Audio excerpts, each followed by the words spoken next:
All right, that was weather forecast for the day, and quickly we want to move on to the next segment of the program. Where we look at top stories. We call it in the news, and we'll start this morning with this. The federal government, through the Nigerian Electricity Regulatory Commission, has said discussions are ongoing to transfer the management of the national grid to independent system operator, in line with the provisions of the Electricity Act 2023 to engender more discipline in grid management. In pursuit of finding a permanent resolution to the challenges of the national grid, the Commission shall shortly conduct an investigative public hearing to identify immediate and remote causes of recurring incidences of grid disturbances and widespread outages. NERC also revealed that an explosion incident at the Jebba transmission station was the cause of the latest national grid collapse that occurred early Saturday. Okay, so Ope, you are right. The cause of the grid has finally been mentioned. Yes, TCN mentioned it, I think, on Saturday evening. Yeah. And the good thing is that it's back. Yeah. Okay, so. So still in the news, another story here is the federal government has proposed a 5% excise duties on telecommunication service, gaming and betting activities as part of a new bill to overhaul Nigerian's tax framework.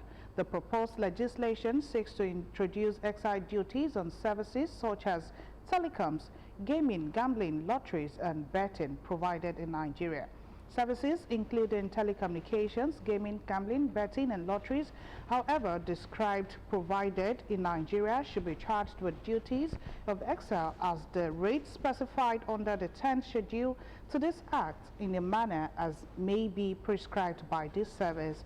A breakdown of the excise duty structure in the bill indicates that telecom service, including postpaid and prepaid services regulated by the Nigerian Communications Commission, will attract a 5% duty. Federal government proposes 5% excise duty on telecommunication, gambling, and betting platforms. What do you think? There is a lot of money in that industry. You know, I know in England, for instance, okay. You know, a lot of money comes from lottery, you know, that goes into sports, into football particularly, and that's why EPL, you know, has become a very strong league among its peers in the world. I think all federal government needs to do is to actually monitor this, you know, properly. You know, we have a whole lot of betting companies in Nigeria that are not really paying as much as we expect them to pay, you know, to drop in the economy for development of the economy generally.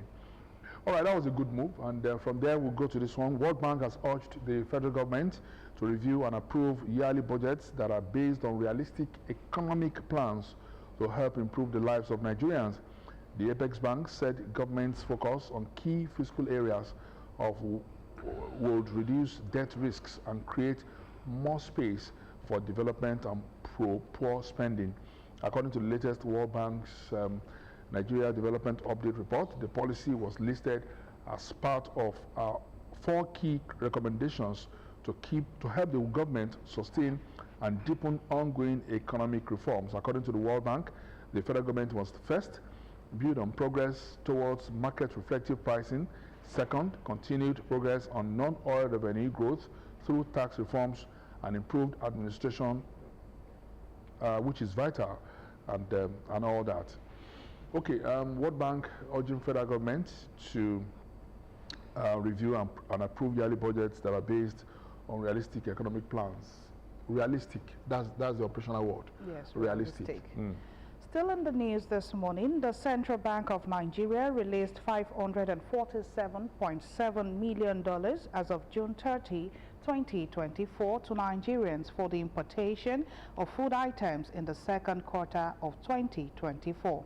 The amount is a reduction of $142.48 million of 20.6% from $689.88 million recorded in the first 3 months of 2024 and 80.76 billion naira or 8.93% from 903.95 billion naira recorded in the first quarter when converted to naira.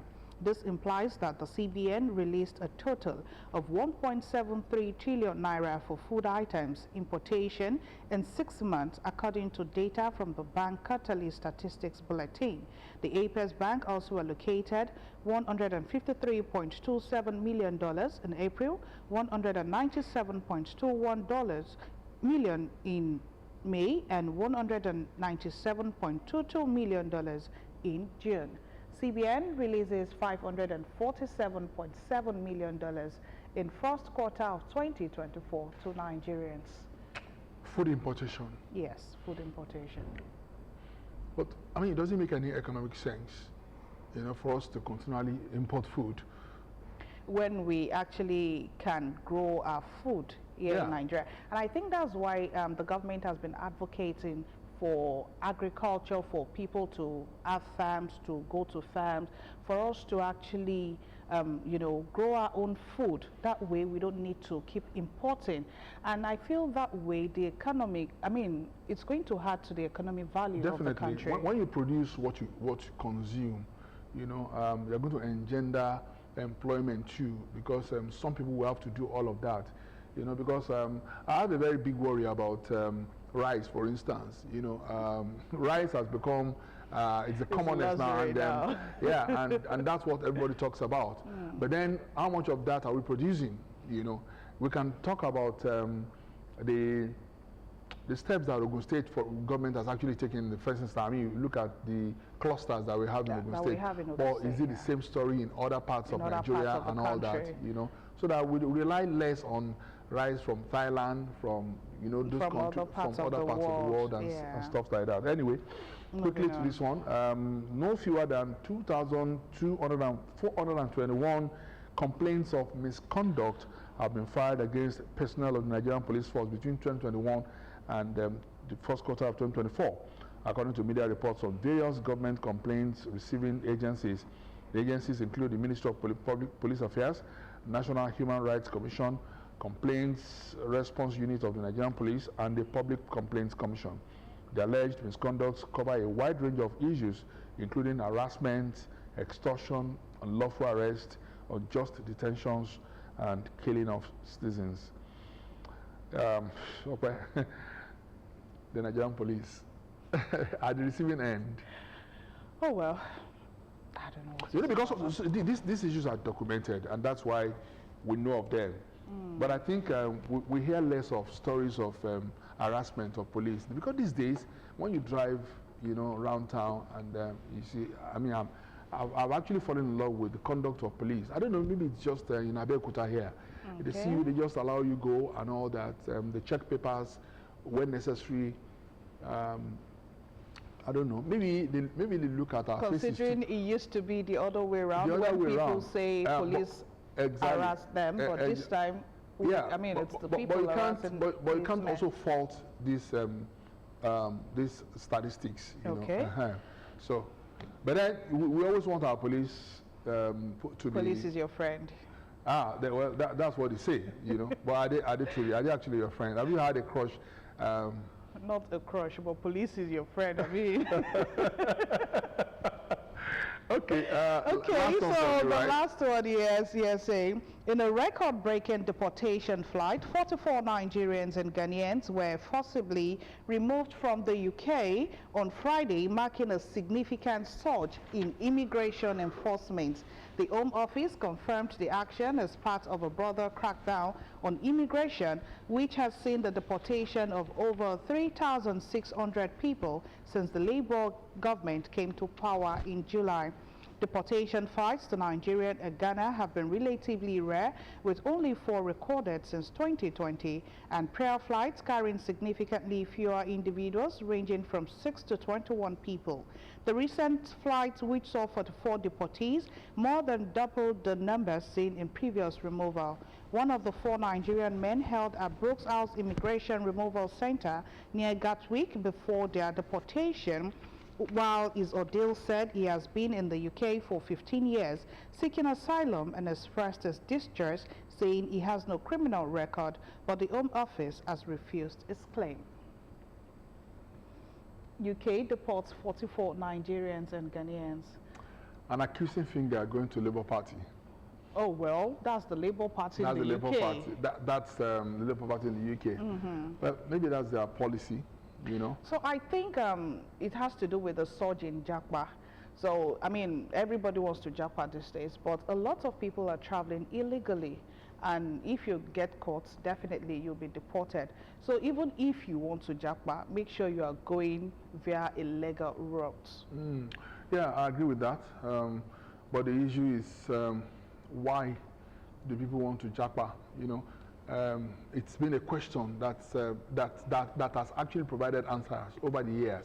Our old grandparents, you know, Nigerians of the years of the past, only went to UK to study, and they came back. And they came back. And they came back. But these days, it's totally the opposite. Greener pasture, maybe. Greener pasture, you know. It's so sad that you know it has to be this way for Nigeria, you know, because we're a country that is blessed stupendously. So bad. Okay, so let's move on, and we now call on Dr. Shogo to give us today's pep talk. And this morning, it's 3 ways for winning. 3 ways for winning this week. Okay, listen carefully to Dr. Shogo. We both need to win. Okay, so Dr. Shogo this morning on Pep Talk. My name is Dr. Shogo. I am Salt Light and